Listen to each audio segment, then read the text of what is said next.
Okay, so the first question says a metallic body floats at the interface of Hg and H2O in such a way that 40% of its volume is submerged in Hg and 60% of its volume is submerged in H2O. Find the density of the metallic body. Okay, so what it is said in the question, we have got a metallic body which is floating on the interface of water and Hg such that 40% is submerged in Hg, okay, and Hg obviously because it is heavier, so it will be down, and remain 60% is submerged in water like this. Okay, so this is our metallic body. Now we have to determine the density of this metallic body. What will be the density of this metallic body? Okay, so one thing we know what. So as I told you, the buoyancy, because of buoyancy principle, the total weight of the body, is equal to the total buoyant force acting on the body, because it is floating body. It is floating in the interface of water and mercury. So whatever be the weight, downward weight, same will be the upward buoyant force acting on the body. Okay. Now what is the buoyant force? As I told you, this buoyant force is nothing but the weight of liquid displaced. Now we have two types of liquid here, water and mercury. So this will be equal to weight of water displaced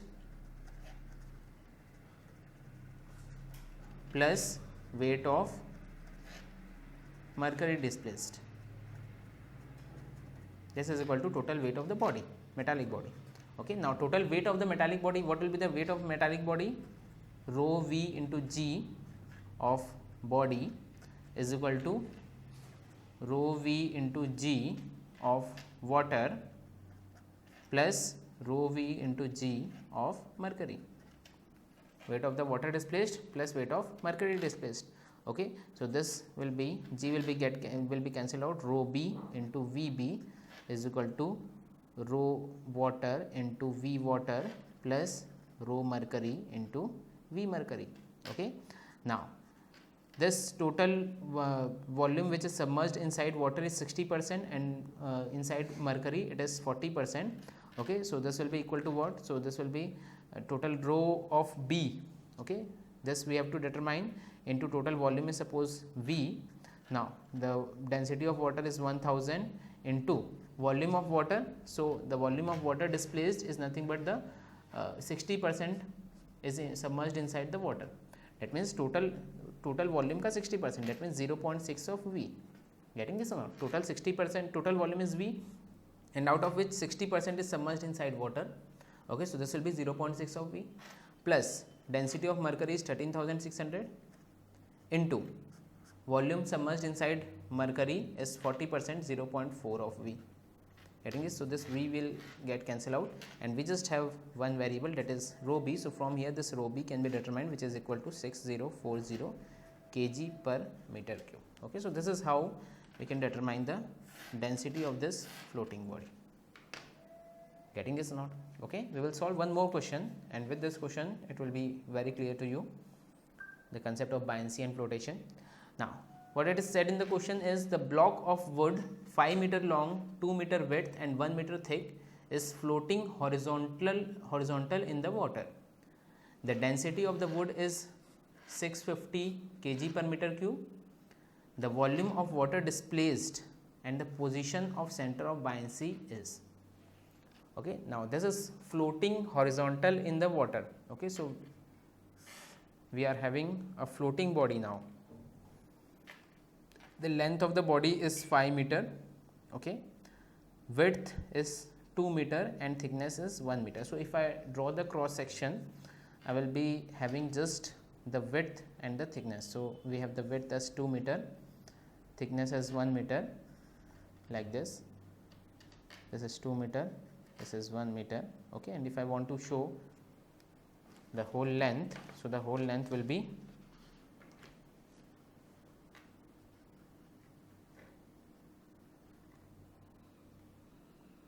like this.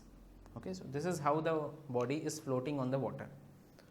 Okay. Now we want to determine first the density of wood is given. We want to determine the volume of water displaced. What is the volume of water displaced? First thing, and second is the position of center of gravity. Okay. So how can we determine the volume of water displaced? So for that, suppose the thickness which is submerged inside the water is, let's suppose, y. This thickness is suppose y. Okay. Now the total weight, so total weight of this block will be equal to the buoyant force Fb, and this total buoyant force is nothing but weight of the liquid displaced. Okay, because there is a floating fluid, floating body, total weight is equal to the buoyant force, and buoyant force is equal to weight of the liquid displaced. Now what is this weight of the total weight of the body? Is volume into density. Now what is volume of this block? 5 meter by 2 meter by 1 meter into density of the block is given as 650 into G is equal to weight of the liquid displaced. So how much liquid will be displaced? So for this, where this is equal to rho G into V, so this will be rho G into volume of solid immersed. Whatever solid is immersed inside the fluid, that much volume, whatever volume of solid is immersed inside fluid, that much volume of liquid will be displaced. So total weight of the liquid displaced will be equal to volume into density into G. So this G will get cancelled out. Okay, now this distance is y, this is 5 meter. Okay, so we can determine this. So this will be equal to 10 into 650 is equal to density of water is 1000 into volume of solid immersed is nothing but 5 into 1 this is 5 into 2 into y. Okay, height is just y, getting this or not? Okay, so from here we can calculate the value of this y, which will be equal to 0.65 meter. Clear or not? First thing. Now where will be the, this is the value of this y. Now where will be the center of buoyancy? So as I told you, center of buoyancy is nothing but the center of gravity of the immersed surface. Whatever volume is immersed, the center of gravity of that immersed volume is nothing but the center of buoyancy. Okay, so the buoyant force will actually act from here, not from here. The buoyant force will actually act from here. Okay, and this will be the center of gravity of this immersed surface. So this is nothing but at y by 2. Okay, so if I, अब इसको देखो बहुत simple है, इसको determine करना, इसमें confuse होने की ज़रूरत नहीं है. इतने सेम जो फ्लूइड हमारा, जो बॉडी हमारा सबमर्ज्ड है इनसाइड वाटर, अगर हम उतने में पूरे में वाटर भरते हैं uniformly, then well will be the centre of gravity. Getting this not? That is nothing but centre of buoyancy. Okay, so इसमें अगर हम पूरा फ्लूइड भरते हैं, because obviously this is a cuboid, so इसके सेंटर में ही हमको सेंटर ऑफ बायंसी मिलेगा. Okay, so centre of buoyancy y b will be at a distance of y by 2.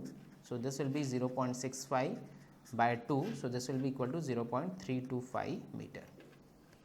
Getting this? Okay, now next thing is, it is asked is the volume of water displaced. Same thing, volume of water displaced is nothing but volume of solid immersed, which is nothing but 5 into 2 into y, we have determined as 0.65. Okay, so this will be equal to 10 into 0.65, which is equal to 6.5 meter cube. This much volume of water will be displaced. Okay, so this is our answer. Simple question. Okay, next question says, a cylindrical gate 3 meter long and has water on its both sides as shown. Determine the magnitude, location and direction of resultant hydrostatic force exerted on the gate. Also calculate the minimum weight of the gate so that it will not float away from the floor. Okay, so this is the question given. We are having a cylindrical gate which is having the diameter as 2 meter and the length which is inside this perpendicular to this paper is 3 meter. The length is given as 3 meter. Okay. Now we have to determine the magnitude, location and direction of resultant hydrostatic force exerted on the gate. Now what will be the resultant hydrostatic force exerted on the gate? So two types of force will act. First is the horizontal force, as we have already discussed. First will be the horizontal force acting and second will be the vertical force. So we will first consider the left side. So the left side of the gate will be like this,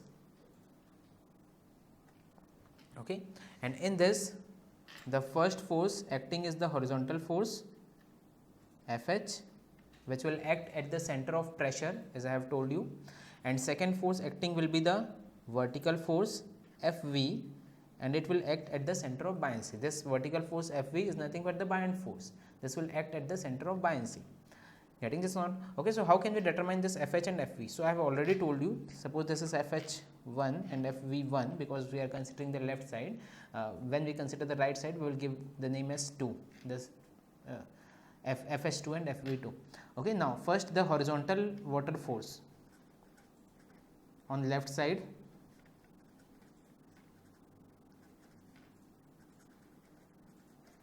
Horizontal force Fh1 is equal to gamma A x bar, as we have already discussed this. Okay, now what is gamma 9810? Okay, now what will be the A? A is nothing but, because this is curved surface, so A is nothing but the area, projected vertical area. So if I project this vertically, what I will get? I will get a rectangle of dimension 2 meter by 3 meter. 3 meter is the length. So if I am projecting this vertically, I will get a rectangle of dimension 2 by 3 meters. So this is nothing but 2 into 3 into x bar is at the center of gravity of this rectangle, which is at 1 meter into 1. Okay, so from here this Fh1 is nothing but 58.8 kilonewton. Okay, now where will this force act? So that also I told you. So the pressure prism will be a triangle like this. Okay, and the center of gravity of this pressure prism is nothing but the center of pressure. Okay, so the center of gravity of this pressure prism, because this is a triangle, it will be at a distance of 2 by 3 of 2 from top and 1 by 3 of 2 from bottom.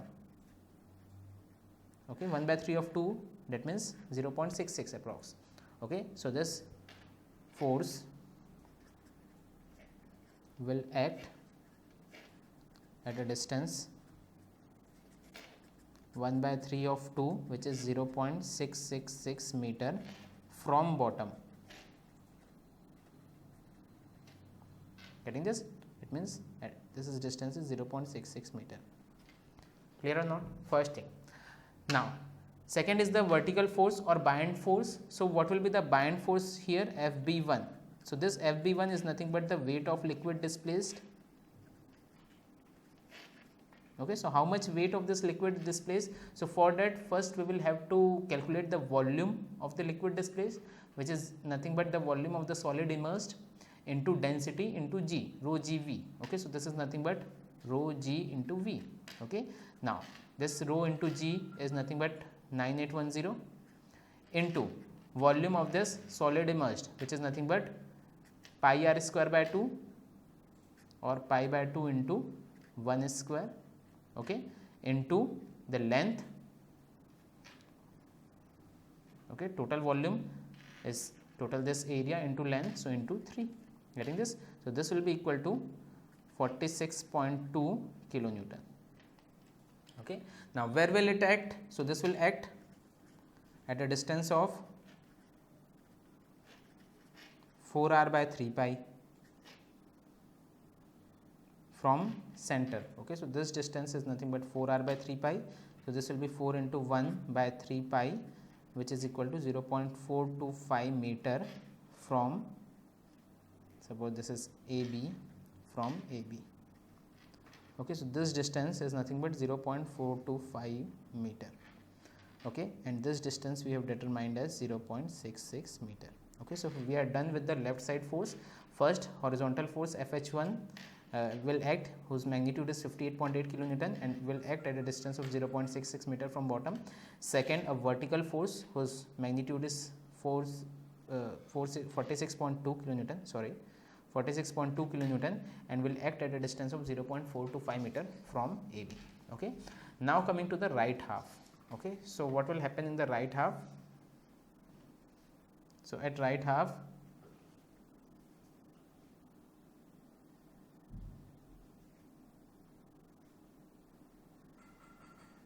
now here this is our free liquid surface. This is our free liquid surface. Only this much area is immersed. Getting this? Okay, so first force acting will be the horizontal force Fs2, then second force bind force Fv2. Getting this? Okay, so same thing we have to do. Fh2 is equal to gamma A x bar 9810 into area, projected area. So if I project this, I will get a rectangle of magnitude what? So this much is how much? This is 1 meter, 1 meter by 3 meter rectangle. So this will be 1 into 3 into x bar. X bar will be at half of this, which is equal to 0.5 into 0.5. Getting this? So this will be equal to 14.7 kilonewton. Okay. Now where will it act? This will act, if I draw the pressure prism, again this will be a rectangle, the pressure prism for the rectangle, which will be a triangle. Okay. Okay. So this will be at a distance of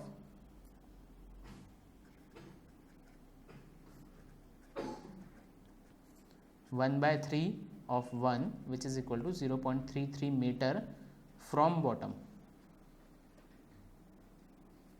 Getting this or not? Okay. Same thing Fb2, vertical force. So rho g into V. So this will be 9810 into volume. So what will be the volume? The area is pi by 4 r square, pi by 4 into 1 square into 3. Okay, so this will be equal to 23.8 kilonewton. Okay, and again it will act at a distance of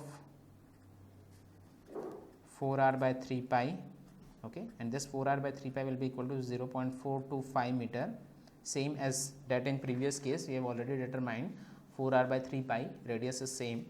Okay, from AB. Getting this now? Okay, now we have got all the forces and all the distances. Now we can calculate the resultant force. First we will have to calculate resultant horizontal force, then the resultant vertical force. Okay, so the resultant horizontal force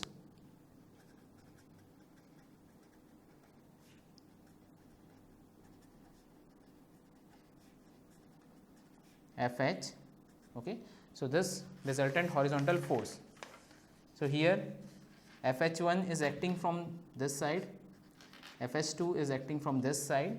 So obviously this resultant horizontal force will be equal to Fh1 minus Fh2. So this will be equal to 58.8 minus 14.7. So this will be equal to 44.1 kilonewton. Okay. Now let's suppose this horizontal force is the resultant horizontal force. This is Fh1, this is Fh2. Okay, the resultant we are getting somewhere here, suppose this is Fh. Okay, and let's suppose this Fh is at a distance of y from the bottom. Getting this or not? Fh1, Fh2, this is Fh, which is acting at a distance of y from the bottom. Okay, so what we can do now is, so in order to determine this y, at what distance resultant force is acting, how can we determine? So for that,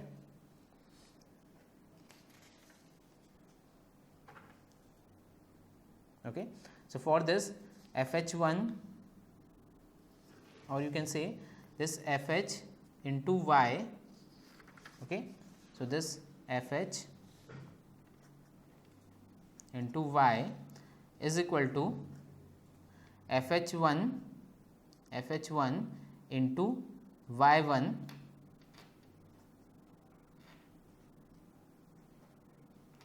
minus Fh2 into y2. Getting this? Okay, now this Fh is nothing but 44.1 into y, which we have to determine, is equal to Fh1. So what is Fh1? We have already determined Fh1, which is 58.8, and this is acting at a distance of 0.666. So this will be 58.8 into 0.666 minus second force acting is 14.7 and which is acting at a distance of 0.33 minus 14.7 into 0.33. Okay, so from here we can determine the value of this y. So this y will be equal to 0.777 meter from bottom. Getting this now? Okay, now what will be the resultant vertical force? So same thing we have to do.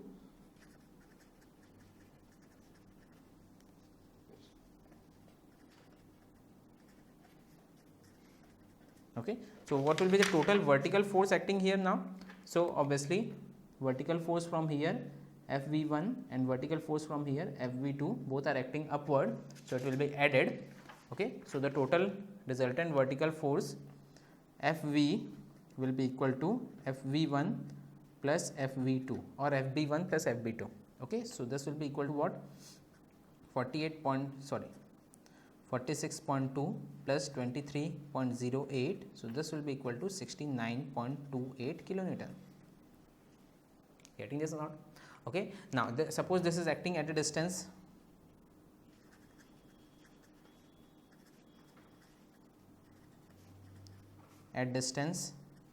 suppose x from AB. Okay, so same thing, same moment we will have to take. Suppose this is acting at a distance at whatever side you can assume at a distance, suppose x from the AB. Okay, so what taking moment, so this will be Fv into x is equal to Fv1 into x1 minus Fv2 into x2. Okay, so just put the values. So this will be 69.28 into x, which we have to determine, is equal to Fv1 46.2 into x1 0.425.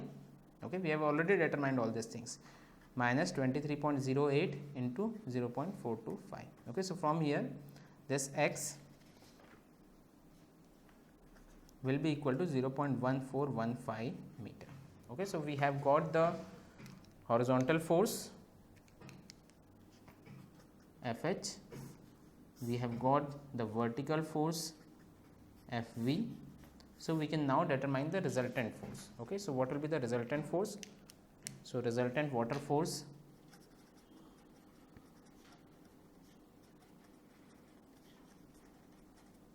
F is equal to under root of Fh square plus Fv square. So this will be under root of 44.1 square plus 69.28 square. So this will be equal to 82.1 kilonewton.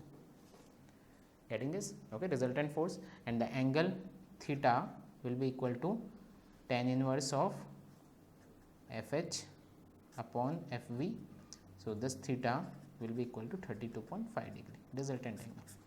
Getting this? So this is how we can determine. Now the aim behind solving this question, obviously you won't get such a lengthy question in the exam, but once you solve such questions in which all the concepts are included, so once you understand such questions, you will be able to solve each and every question of such type.